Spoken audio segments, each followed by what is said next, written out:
কথাই আছে মাছে ভাতে বাঙালি। আর আমি মনে করি আমার মতো প্রত্যেকটা বাঙালিরই প্রিয় মাছ বোধহয় ইলিশ মাছ। এখন কলকাতায় চলছে ভরপুর বর্ষা, সাথে চলছে ইলিশের সিজন, তো ইলিশের একটা রেসিপি তো চাই।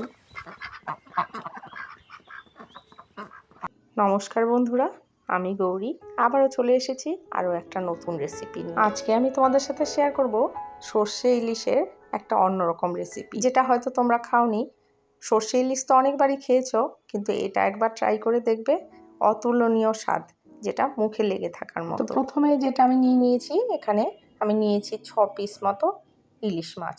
তো এই দেখো, মাছটার মধ্যে আমি দিয়ে দিয়েছি 1 চামচ নুন, আর 1 চামচ হলুদ, আর 1 চামচ দিয়েছি সর্ষের তেল। আর আমি যেভাবে মাছটার মধ্যে নুন হলুদটা একদম ভালোভাবে মাখিয়ে নিলাম, তোমরাও সেভাবে মাখিয়ে কিছুক্ষণের জন্য রেখে দেবে। এদিকে আমি নিয়ে নিলাম সর্ষে। তো সর্ষেটা আমি 2:1 হিসেবে মিশিয়ে রেখেছিলাম, কালো সর্ষে আর সাদা সর্ষে। 2 চামচ কালো সর্ষে, তো 1 চামচ সাদা সর্ষে। সেখান থেকে আমি 3 টেবিল চামচ মতো সর্ষে নিয়েছি, 1 টেবিল চামচ মতো পোস্ত নিয়েছি, 5-6টা কাঁচা লঙ্কা, আর নিয়েছি নুন 1 চামচ, আর দিয়েছি 1 চামচ মতো সর্ষের তেল। আর এই দেখো দিয়ে দিলাম কয়েকটা কাজুটা দিলে কিন্তু খুবই টেস্টি হয়। তো এবার আমি এটাকে একটু পেস্ট করে নেব। এবার এটাকে একটা এরকম স্ট্রেনারের মধ্যে দিয়ে এটাকে একটু স্ট্রেন করে নেব বা ছেঁকে নেব। কারণ কি জানো তো, সর্ষে এরকম ডিরেক্টলি খেলে প্রচণ্ড গ্যাস অম্বলের সমস্যা হয়। তার জন্য সর্ষে দিয়ে যে কোনো তরকারি রান্না করবে, সব সময় সর্ষেটা এরকম একটু ছেঁকে নিয়ে বা এরকমভাবে স্ট্রেন করে নিয়ে তারপরেই রান্না করবে। তাতে দেখবে যতই সর্ষে বাটার তরকারি খাও না কেন, কোনো রকম গ্যাস অম্বল হবে না। আর সর্ষে বাটাটা বেশি পাতলা বা বেশি ঘন করে ফেলবে না, এরকম ধরনের কনসিস্টেন্সি রাখবে। এরপর কড়াইয়ে আমি সর্ষের তেল দিয়েছি 3 টেবিল চামচ মতো, দিয়ে তাতে 1 চামচ হলুদ দিয়ে সাথে সাথে আমি যে পেস্টটা করেছিলাম সর্ষে বাটার, সেই পেস্টটা দিয়ে দিলাম। এই দেখো, এটা এবার একটু ভালোভাবে নাড়িয়ে চাড়িয়ে কিছুক্ষণ পর্যন্ত একটু ভেজে নিতে হবে। আর সর্ষে খুব বেশি সময় ধরে ভাজতে হয় না বা ফোটাতে হয় না, খুব তাড়াতাড়ি হয়ে যায়। সর্ষেটা থেকে যখন একটু তেল ছেড়ে দেবে, তখন মাছের পিসগুলো যেটা আমরা ম্যারিনেট করে রেখেছিলাম, সেটা একটা একটা করে দিয়ে দেব।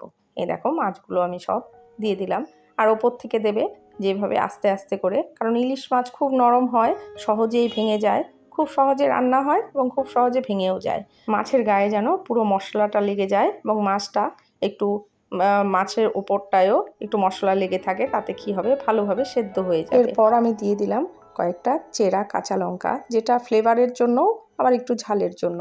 আর একটু দিচ্ছি 1/2 চামচ মতো চিনিটা আসলে টেস্টের জন্য না, যে কোনো রান্নায় একটু চিনি ব্যবহার করলে খাবারের যে টেস্টটা সেটা অনেকটা ইনহ্যান্স হয়ে যায়। দেখবে যে কোনো সবজিতে অল্প একটু চিনি ব্যবহার করতে হয়। আমরা যেহেতু বাঙাল, তার জন্য অতটা চিনি খাই না, কিন্তু সামান্য একটু চিনি আমরা ইউজ করি। এরপর ঢেকে দিয়ে 5 মিনিট মতো এটাকে কুক করলেই আমাদের কিন্তু ইলিশ মাছ অনেকটাই সেদ্ধ হয়ে যাবে। ইলিশ মাছ সেদ্ধ হতে খুব বেশি সময় লাগে না। এই দেখো, একদম তেল ছেড়ে দিয়েছে এবং মাছটাও মোটামুটি হয়ে গেছে। এই অবস্থায় এসে এটার টেস্ট বাড়ানোর জন্য যে সিক্রেট জিনিসটা আমরা ব্যবহার করেছি, সেটা দিয়ে দিলাম। এটা হলো নারকেলের দুধ। তোমরা বলবে যে আমরা তো চিংড়ি মালাইকারিতে নারকেলের দুধ দিই, সর্ষে ইলিশে তো কোনোদিন দেখিনি।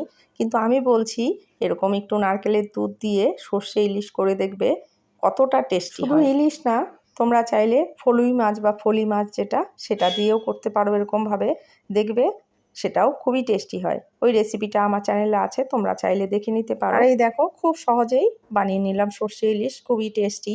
রেসিপিটা কেমন লাগলো কমেন্টস করে অবশ্যই জানিও। আর তোমরা বাড়িতে বানিয়ে খেয়ে তারপর কমেন্টস করো যে ভালো হয়েছে কি খারাপ হয়েছে।